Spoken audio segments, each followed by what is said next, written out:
Why is parental authority under attack? Have you noticed it? I sure have. I'm Nicholeen Peck, and I teach parenting all over the world through the lens of the principle self-government. And in this video, we're talking about parental authority and why people are attacking it.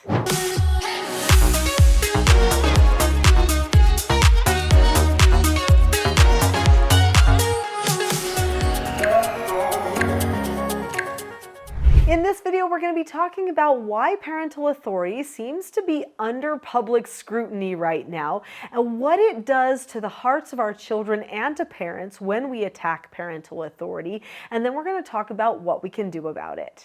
Parental authority is something that has been around, well, forever. Since the first parents, because it's just part of the order of how people are created.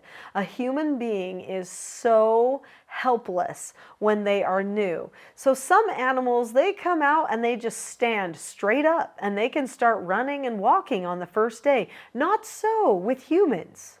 Humans need someone to care for them. And I think there's some really intelligent design in all of that. Parents gain a lot. They learn a lot by teaching their children and helping their children learn all the little things and developing, the parents have to develop patience. The children have to develop patience.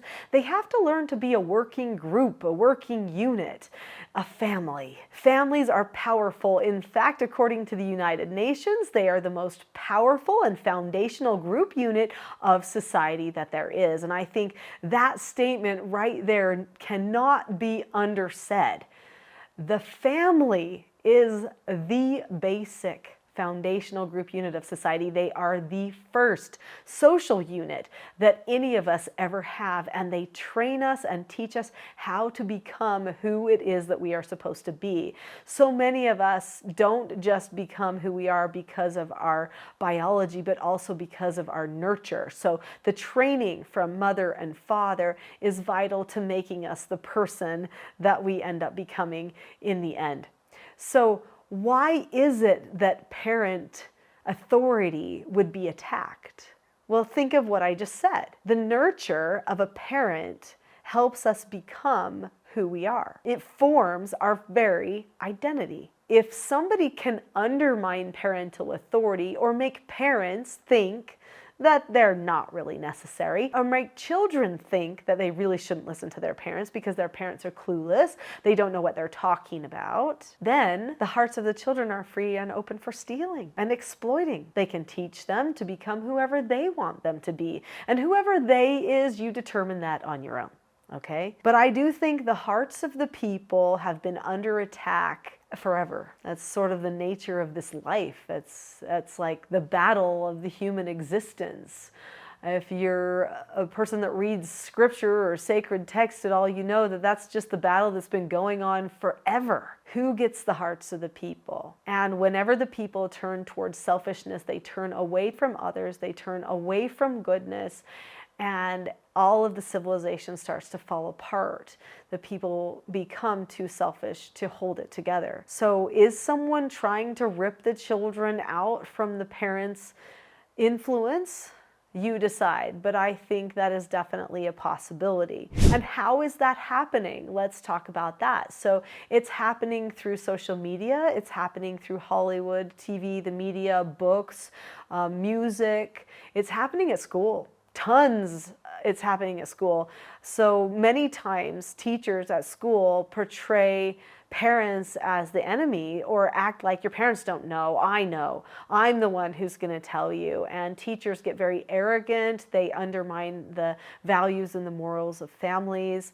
They think they know better than the parents. And this creates a big problem. A lot of the curriculum and testing does not take parents and family into account at all. It used to be that all the things children read in school were about families. Now it's very rare if you find a family in there, and if you do, it's a non-typical family, meaning it's not mother, father, child, but instead it's going to be some other version of that. Now, I know that there are a lot of varieties of family out there. However, pulling a child away from those normal bonds, those bonds that they're seeking from their mother and their father, is actually doing the child a major injustice. So we're going to talk about what this does to the hearts of the children and the hearts of the parents and what we can do about it. But first, if this is interesting to you, click that subscribe button now. So what happens to the child if you pull the parents away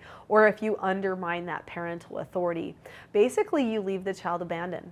The child feels alone, the child feels anxious. And if you think of the amount of anxiety that we're dealing with today, it does make you scratch your head and wonder, could this increase in anxiety have anything to do with the dynamic of the family structure?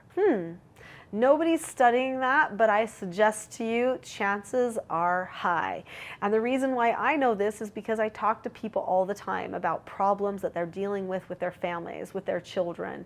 And you know what I notice is that there are a lot more cases of anxiety and trouble in family situations where the family is not together, where the family is struggling.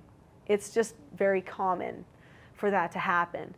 Now, again, I know not everybody can fix that situation immediately, but we do need to recognize this is increasing the anxiety in our children. When our children are not honoring parental authority, they don't have anybody there for backup. They detach from the parents.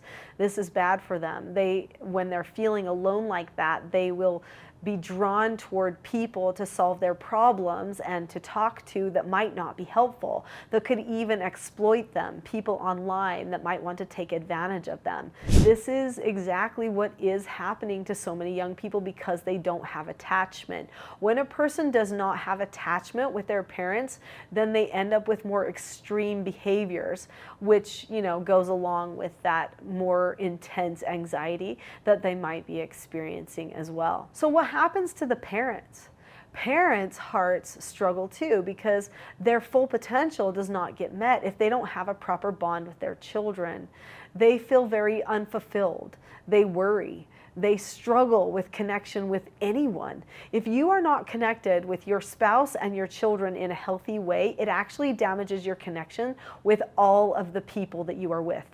Have you noticed that? Let's say you have a fight with your spouse or one of your children. There's a conflict, and then you happen to go to the office or you see a friend. Do you bond up with that friend as well? Do you have a good day at the office? Not usually. There's something that feels distant, something that's amiss, and it's because those relationships within the family actually lay the foundation for every other relationship we have.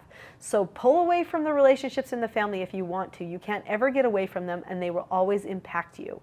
You will not have good emotional or social health if your family relationships are not good and if you're not unified properly. So when a parent allows their child to disrespect them and to not honor their parental authority, not only can they not reach their full parental potential to guide and lead their children properly, but something goes missing and their worries go up. So what do we do about it? It's super important that we talk to our children about what it means to be part of a family.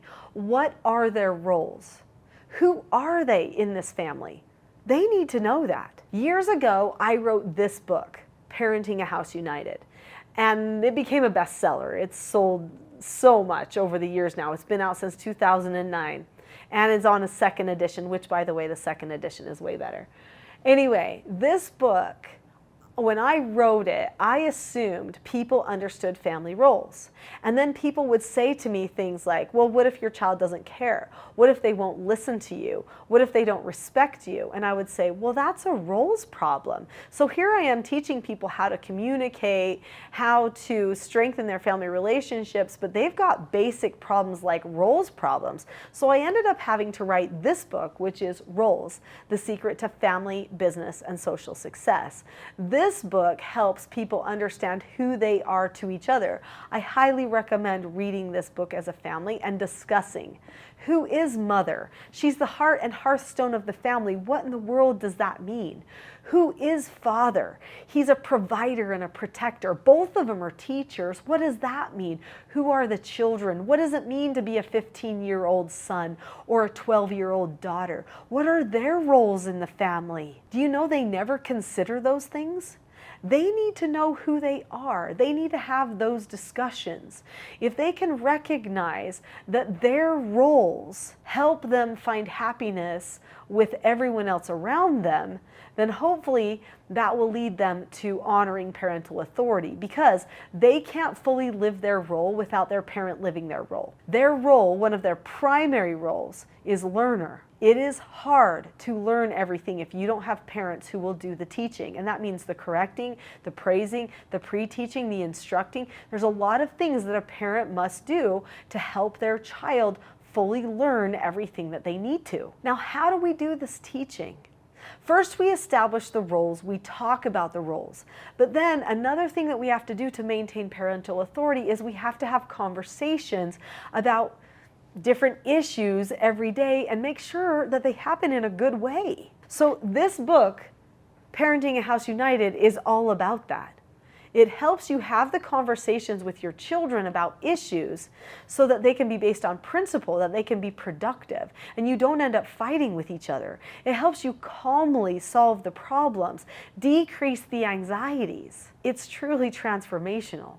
I used these skills working with therapeutic treatment care children for a number of years, as well as raising my 4 children. And these skills have now been used all over the world, in every single continent. I'm not sure about Antarctica. I've got to be upfront about that. But every other continent in this planet is using these skills and principles and having great success. I know that you will love learning more about self-government, and I'd like to help you get started. So there is a mini course that I have that is a great introductory course. It's called the Calm Parenting Toolkit. And it has 10 tools for how to be calm when someone else isn't, and how to help them get calm without losing your calmness at the same time. I highly recommend seeing that Calm Parenting Toolkit. And there's a link to it in the description below this video. So if you click on the link that says teachselfgov.com/toolkit, then you can have the Calm Parenting Toolkit for free, as a gift for you to start you on your self-government journey. It's not going to teach you the whole program and all the skills possible, but it will do a heavy focus on calmness, which is a perfect place to start. So go to the Calm Parenting Toolkit today. I'll see you there.